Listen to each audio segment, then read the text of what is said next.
kids around us to see that we're all neurodiverse, and in our own, what we all need to be receptive to the differences, and that when we look, when we can stop judging those differences and see that we all have our own things, then we can be more accepting, Yeah.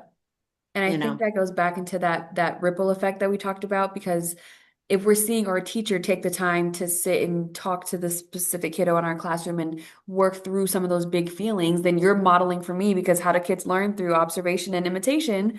So then it's like, I see you taking that time to be nice to this person, to listen to their feelings, to ask if they're okay. So when I'm in the same situation with that person, I'm going to imitate the same thing I saw. I'm going to try to ask if they're okay. Exactly. I'm going to try to offer those coping strategies.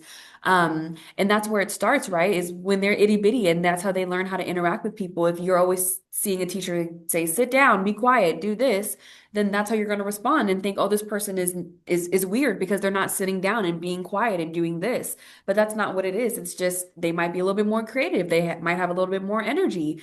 And I think that that's that important piece when with the ripple effect, is that when you're that teacher or you're that safe person in that child's life that can see them and show other people around them how to receive them and how to be in their space and have their perspective, it teaches them too, whether that's the itty bitties in the classroom because they're kindergartners together, or that's the sibling of the client that you're working with or the student that you're working with. There's so many ripple effects that can start from just modeling how to be that inclusive and safe space for that person that we're Exactly. interacting with. So that's a big piece of it too. Right. Good point. Very good. So kind of to piggyback on that topic, if there's one thing that you could rewrite about how schools are structured in a way that you think would really be a good first step in the direction of being better spaces to serve those who are neurodivergent, what do you think would be a good first step? Oh gosh. Oh, there's so many That's a big things that I question. think. I know that's a hard one for me. I think the first step is really professional development. I really think that that is the key to doing the right thing by kids. And I mean professional development from the top down. You know, we have to get the school boards on board and Yeah. say, you know, we're going to do what's best for kids. And when I say it, I mean it. And I think Yep. that that's the biggest thing. You know, you can't just say, "Oh, we're doing what's best for kids." We always do what's best for kids, and then you don't. And it's so discouraging for everyone involved in that process then. And principals need to be, you know, I don't know how many times I've worked for someone who had no clue to what was going on, or Yep. what even the definition of autism was. So it's very hard for them to even help me or take my arguments farther up because they don't understand what my concerns are. Right. So I think that that's probably the biggest thing that we would have to do is start with professional development and say, you know, we're really going to change the way we do things here, and we're really going to you know, I don't know if we call it ABA or we call it our school motto program, or what do we call it, but we say we're going to be using this model, and it comes from keeping it, you know, that kind of thing. Or if we say, you know, keeping it behavioral, or if we say this is our school model, I don't know, but that's where I think it has to start. I love that. And, you know, I think so with the professional development piece, I think you're hitting on a really good point, is that there's always gaps and ways that we can supplement our knowledge. Even if you're an expert in the field, there's always Yeah. more that we can learn. And I know within your own experience, you know, you earned a graduate certificate in trauma alongside autism studies, right? And so Right. that's a big piece, I think, that a lot of Mm-hmm. educators, a lot of people supporting intellectual differences and autism, they don't even consider that in the picture of how to provide support. So, kind of on that topic, how does trauma show up in the lives of neurodivergent kids, even adults, in ways that maybe people aren't connecting the dots on? Well, you know, we're so I think we're doing a better job of understanding trauma um in in the way, in the way that we're pro getting programs for kids, and I think that we're making strides, and we're doing much better, and you guys are a big proponent of that, and it's beautiful. I mean, it really truly is. But I think that we overlook the trauma that's happening in families with siblings, for instance. Yes. I think that's a huge thing. I think that they are victims sometimes of the trauma of them, people not understanding their family and not understanding the dynamics of that, and how they might be pushed aside because there's no other way to handle. I mean, it's not pushed aside.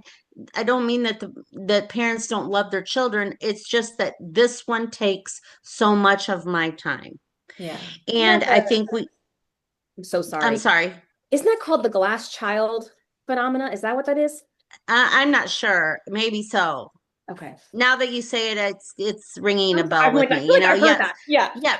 But and the trauma of parents and trauma. How many marriages end in divorce because one or both of them cannot do that and do their relationships. And I Yeah. think you start to look at the ABCs of trauma and what they look like, and the list, and many of these families have triggers that are happening within their own their own home.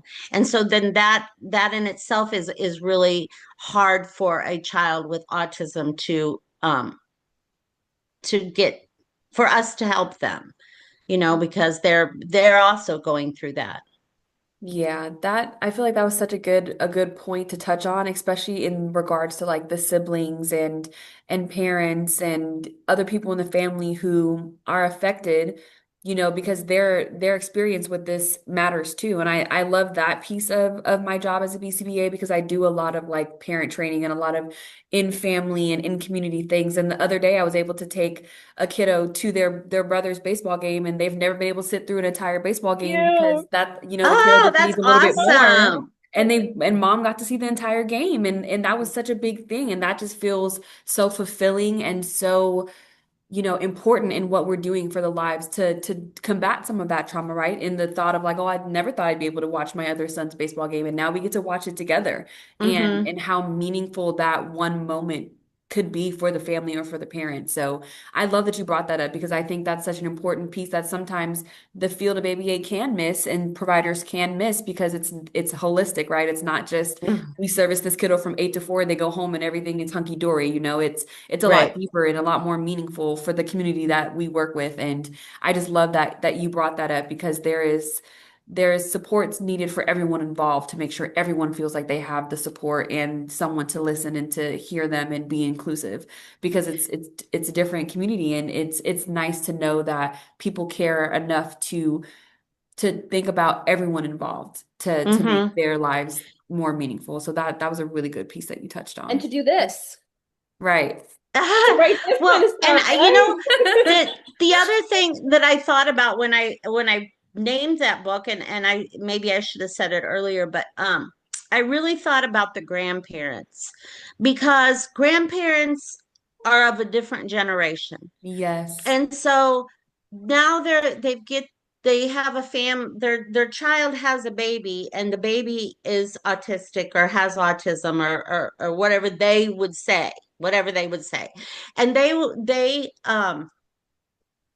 they don't know how to handle it, but they're asked to babysit. So then they babysit every day after school from 3:30 to 5:30, or whenever mom can get off of work. And mom comes in, and now they have all of this, what they think is good um advice, when really I hope that they would take my book and they would read my book and say, oh, I'm not looking at this at all the way that you know, that other people are looking at, or Yeah.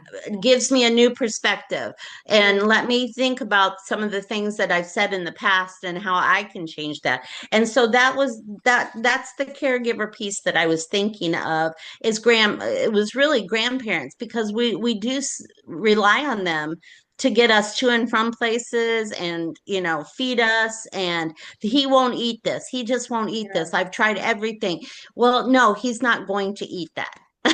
I Yeah. can just tell you, you know? Yeah. And Good so, try. It's not gonna yeah, happen. right. Yeah. But if you really listen to the podcast and go through all of the steps of the podcast, I can hear you saying, even to grandparents, these are the things that we can do to help you be a better caregiver for those kids.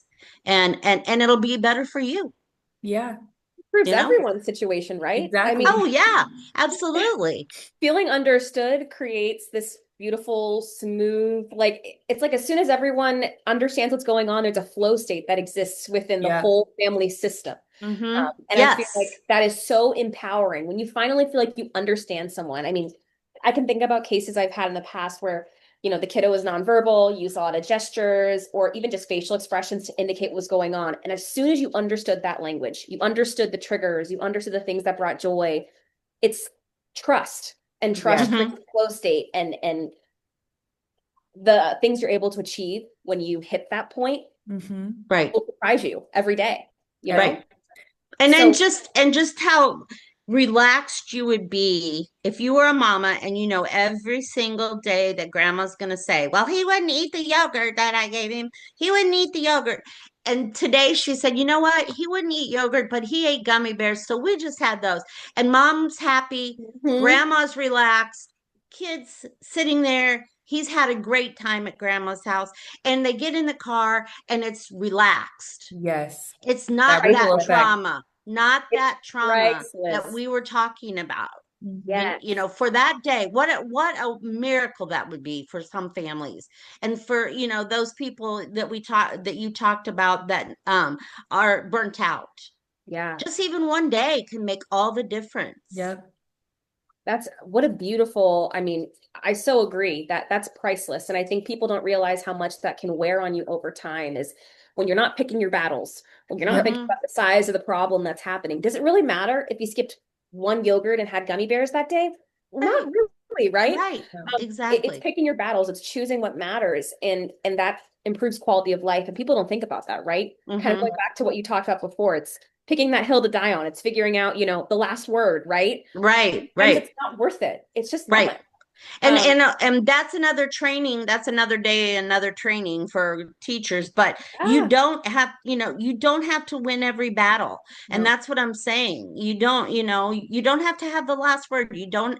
Okay, so turn around. They said no, they're not going to do what you said. Okay, turn okay. around and walk away and see what happens. Because chances are, in my experience, 80% of the time or more, they're going to go ahead and do it, even though they said they weren't.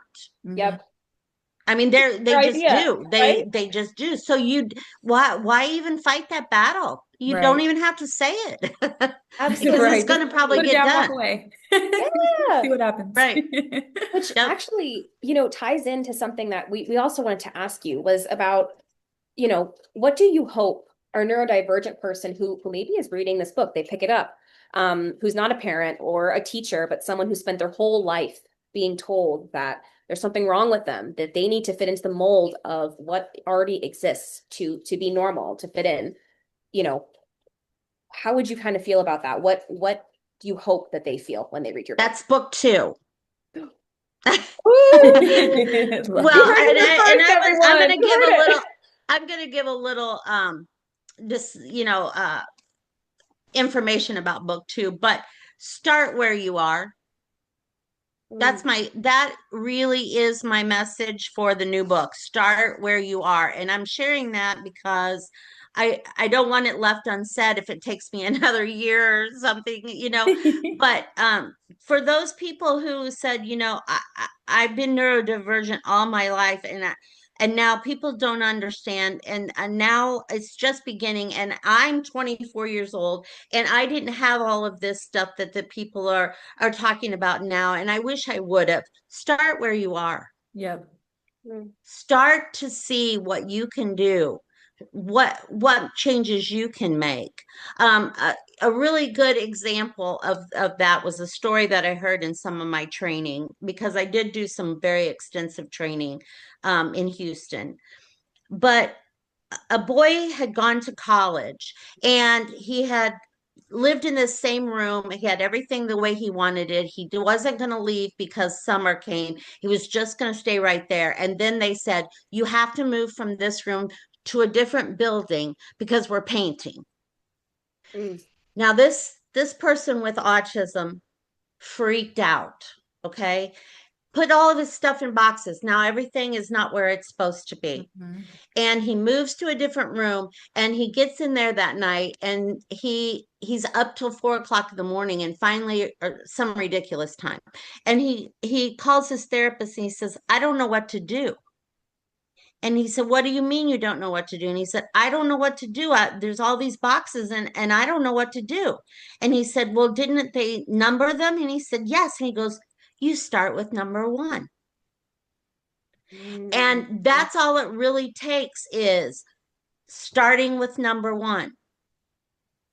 And I think that that's a really powerful message about start where you are. Yep. Start with number one. I think that ties really well back into the first book, because for parents, sometimes it's like I get a diagnosis and then there's 1,000 things you're thinking about. You're like, oh my gosh, okay, now I have to figure out if we need to go to therapy. Do we need speech? Do we need OT? What are they going to do when I'm gone? What are they going to do in 30 years? Are they going to ever have a love life? Are they ever going to have friends? Like, you get Right. flooded with all these questions and anxieties and fears. And then I think the point that you just made about just start with the first step, start at number one. Just take it tomorrow, see what the day Right. wakes up. Okay, they told me this diagnosis. What is the next step I have to do? Let's focus on my next step. We don't have to solve all the problems in one day. We don't have to answer all the questions in one day. Right. Let's just do the next thing. And that's already going above and beyond. That's already being able to make it to the next step. And that can be hard too, going from step one to step two. But as long as you're just focusing on the next thing, it doesn't have to be an overwhelming flood of anxiety. It doesn't have to be, and you never know what you learn in that step that makes the next step easier. So I think that Right. was a really good point. And I'm so excited to read this next book. We're going to have you back to talk about it, because Well, it sounds like some good absolutely. things are coming. Maybe it'll get me motivated. I work on it. I work on it a little bit every week, but I probably need to get like where I work on it every day. It's Well, we just would love to have you back for it. I've got two other kids books in the works. So I'm trying to balance all my time through all of that stuff. But yeah. That's Yeah. exciting. You sound like you have a Yeah. lot of good things coming, and we would love to support any and all the endeavors that you do. The message that And the same you're goes for sharing is you guys. amazing. I am so impressed. I just want to go out and share and tell the world to be watching this. As a matter of fact, I did tell my daughter about um the PDA one today, and said, you've got to watch this. You've got to listen to this. It's so good. It's not very long, and all you have to do is just listen to it. So it's out there, and I'm going to share it. And I'm so glad you guys are doing this. And thank you so much for having me Oh on my here. gosh, thank you. I just have to say, you have the most beautiful energy, and just Yes. like clearly the biggest heart. It's just like contagious, your passion. And we need more people with the heart that you have, making such a difference. And we're both so grateful that you took the time to share about, your amazing book, your journey, your next steps. I mean, what an honor to have you on the podcast tonight. Oh, thank So you. Truly. Thank you so really, thank much. you so much for Yeah, being here.